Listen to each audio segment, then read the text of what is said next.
La prise de contact avec Valence, le rescapé que les élèves vont rencontrer, c'est faite par le biais de nos partenaires, qui sont e-Book France et la Ligue de l'enseignement, qui ont donc organisé d'abord une rencontre avec Valence. Les enseignants associés dans le projet donc, étaient présents. Nous avons pu donc, le rencontrer une première fois, ce qui n'est pas rien déjà, donc de voir un peu quelles étaient ses attentes à lui dans le projet, dans le cadre de la rencontre avec les élèves, comment est-ce qu'il envisageait la chose. Donc ça, il l'a très bien formulé, très simplement, disant par exemple que lui était ouvert à tout type de questions, ce qui ne serait peut-être pas forcément le cas avec d'autres rescapés. Donc, lors de cette rencontre avec Valence, 2 choses importantes ont été éclairées. Un, c'est que dans la mesure où j'avais travaillé l'historique avec les élèves, ce n'était pas la peine qu'il en fasse le cœur de son intervention. Et deuxièmement, il a bien précisé que pour éviter des écarts ou des contresens, il était bon que les élèves aient pu lire son témoignage vivant.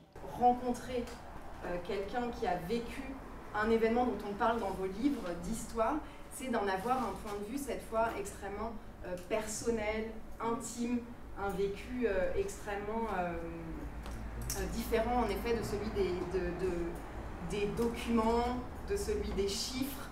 Cette fois, vous allez avoir l'occasion d'écouter le récit intime, le vécu personnel de quelqu'un. C'est un mot qui veut dire beaucoup de choses en même temps. Vous étiez dans la mort, vous n'allez plus mourir. Ou vous êtes en train de mourir, mais vous allez être vivant. Ce mot a eu sur moi un effet indescriptible. Je me suis sentie vivant. S'il avait utilisé un autre mot, je n'aurais peut-être pas vécu la même chose. C'est un des mots qui m'a sauvée et qui a déterminé mon existence. Parce que justement, un mot, ça lui a permis, un simple mot, ça lui a permis de se rendre compte que la vie, il pouvait encore la vivre et qu'il pouvait encore survivre. Et ça lui a donné beaucoup d'espoir. Du coup, je pense que ce simple mot, ça lui a donné l'envie d'écrire plein de mots qui expliquaient tout ça et qui pouvaient donner de l'espoir ou qui pouvaient mieux révéler tout ce que c'était. Quand on arrive vivant, au moins on connaît, entre guillemets, mon histoire. Et après, du coup, on peut discuter, il peut me poser des questions. Voilà, c'est plus simple, en tout cas pour moi. Là, c'est vrai qu'avec ce texte, quelque part, c'est ce que là, tu es prêt à discuter avec eux. Parce qu'on parle aussi des choses qu'on veut discuter et des choses qu'on n'a pas envie de discuter. Il y a des choses qu'on a envie de partager dans le témoignage, il y a d'autres choses qu'on n'a pas envie de partager dans le témoignage. Et là, quelque part, au moins, ça met un cadre sur ce qu'on peut partager. Moi, en fait, je l'imagine comme un échange. Je n'imagine pas aller devant des élèves et parler de moi, exposer. Non, j'ai envie vraiment de discuter. Voilà, oui. Et c'est tout. Parce que je suis prêt à répondre à toutes les questions. S'il y a discuter, il n'y a pas... Moi, je préfère ça. Bien sûr. Alors après, c'est vrai que, pour rebondir à ce que tu dis, il y a différentes formes de témoignages. Il y en a qui préfèrent livrer un témoignage, leur récit, et après répondre à des questions, ou pas d'ailleurs. Certains ne souhaitent pas répondre à des questions. Donc on a des formes très variées. Après, c'est vrai que là, on a un support très riche à disposition, donc c'est vrai que autant s'en servir pour le coup. Est-ce que Théâtre Rencontre, c'est aussi le lieu pour un partage tout simplement de ce qu'ils ont ressenti en lisant le livre et tout. Enfin, c'est pas que des questions d'historiens ou de compréhension. Je veux dire, ça peut être aussi des réactions par rapport au livre et tout ça. On ne peut pas prendre le risque. Il y a quand même un enjeu à faire participer les élèves à l'organisation spatiale de la salle, de façon à rendre, quel qu'il soit, mais le lieu chaleureux. Après, c'est vrai que du fait qu'ils soient habitués à une salle de classe où ils ont cours d'histoire, etc., où ils ont partagé aussi des moments sur le projet, parce que voilà, c'est aussi un lieu où ils ont vécu des choses sur ça, et les rendre actifs dans l'organisation de la salle, la rendre accueillante, chaleureuse. C'est ce que tu dis, de même qu'on peut leur demander d'envisager l'arrangement de la classe, sauf si vous souhaitez une mise en scène particulière. Mais... Non, pas du tout. Non, mais l'idée, c'est qu'ils soient partie prenante et donc du coup qu'ils s'approprient, y compris le lieu, ce moment en fait. Donc leur poser la question, ça me semble une bonne idée.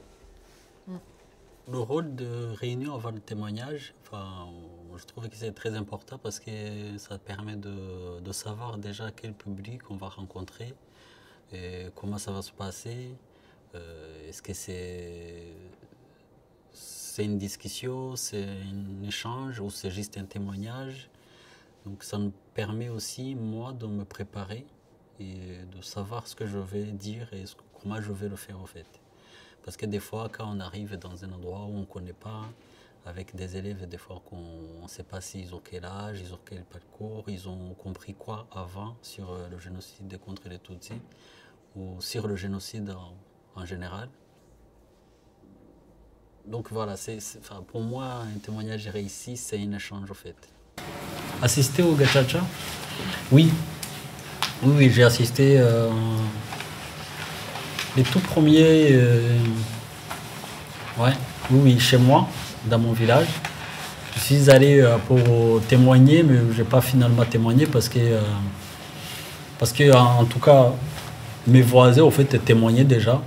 Et du coup, je me suis rendu compte que moi, mon témoignage, ça ne servirait pas à grand chose, vu que justement, j'étais un enfant, vu qu'il y a des choses aussi que j'avais envie de comprendre.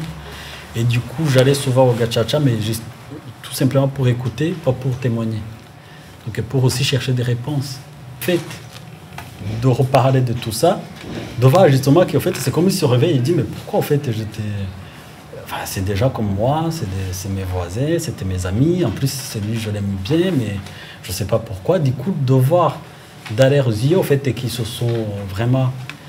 qu'ils ont réfléchi, parce qu'après le génocide, ils le mettaient en prison, du coup, on n'avait pas le temps de les voir, de discuter, voilà.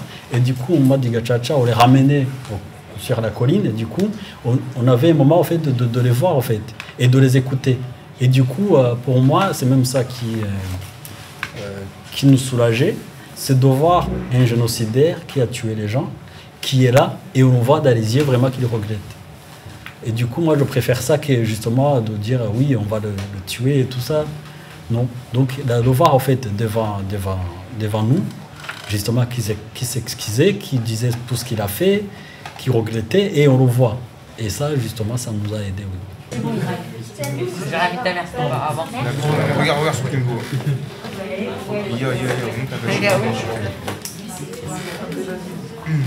Ma fille, elle va.